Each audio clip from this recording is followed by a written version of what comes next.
Printing with colour management. এখানে আমাদের যে সমস্ত ইমেজগুলোকে প্রিন্ট করে থাকবো তার কালার ম্যানেজমেন্ট নিয়ে আলোচনা করব।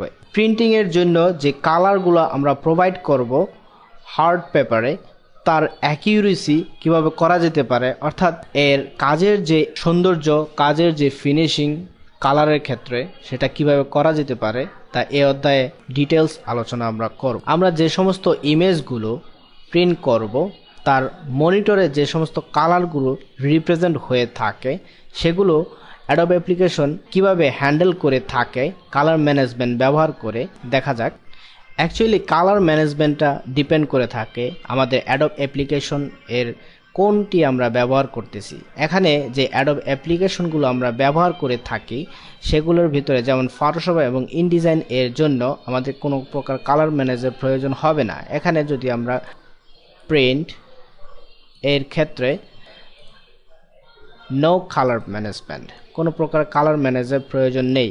এবং এই অবস্থায় যদি আমরা প্রিন্ট করে থাকি তাহলে বর্তমান যে ইমেজটি আমরা দেখতে পাচ্ছি সেটি অ্যাকচুয়ালি কি কালারে আছে, অর্থাৎ কোনো প্রকারের কালার ম্যানেজ করা যাবে না। ফটোশপ অথবা ডিভাইসের মাধ্যমে কোনো প্রকার কালার ম্যানেজ না করে একে আমরা প্রিন্ট করলে যেই ফল আমরা পাবো তা থেকে এর কালার ম্যানেজ করার পর যেই ফলটি পাবো তা কম্পেয়ার করে বুঝতে পারবো আমাদের অ্যাকচুয়াল রেজাল্টটা কী ধরনের হওয়া উচিত এবং কী ধরনের আউটপুট আমাদের প্রয়োজন।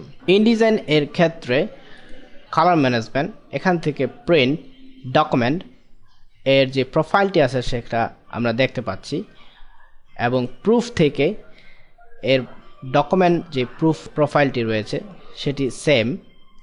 অপশনস থেকে colour handling, lets InDesign determine colours অথবা lets PostScript printer determine colours.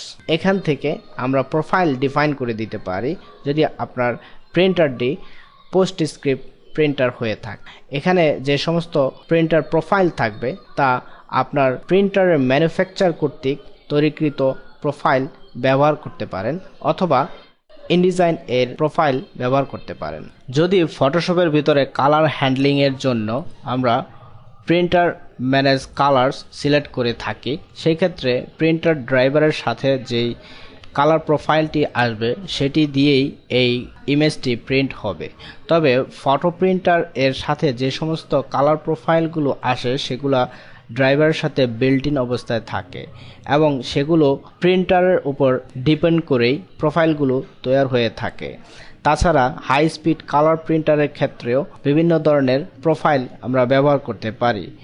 এক্ষেত্রে আমরা যদি এই অপশনটি ব্যবহার করি আমাদের পুরো ইমেজের সাথে যে সমস্ত কালার আমরা সেটিং দিয়ে দেব অথবা যে সমস্ত প্রোফাইল আমরা ব্যবহার করব এই ইমেজটির জন্য সেই প্রোফাইলটি অথবা সেই প্রোফাইলের যে কালার ডাটাগুলো রয়েছে সেই কালার ডাটাগুলো প্রিন্টারে চলে যাবে, বাট প্রিন্টার দিয়ে তার আউটপুট হবে না।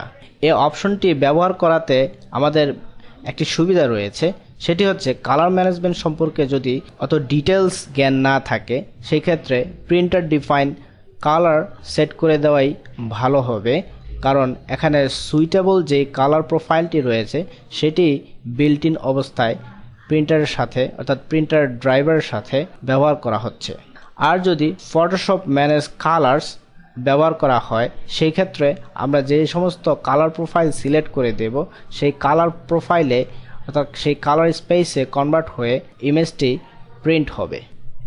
যে কালার প্রোফাইলটি এখানে দেখা যাচ্ছে তা আমরা কালার সেটিং থেকে ডিফল্ট সেট হিসেবে অর্থাৎ কালার ওয়ার্কিং স্পেস হিসেবে পেয়েছিলাম, সেটি এখানে কালার প্রোফাইল হিসেবে ব্যবহৃত হচ্ছে। ইচ্ছা করলে পরিবর্তন করেও ব্যবহার করা যেতে পারে, তবে কালার প্রোফাইল এবং কালার ম্যানেজমেন্ট এর উপর সম্যক জ্ঞান না থাকলে এ ধরনের পরিবর্তন না করাই ভালো, কারণ আনএক্সপেক্টেড রেজাল্ট হতে পারে আপনার ইমেজ প্রিন্টিংয়ের ক্ষেত্রে।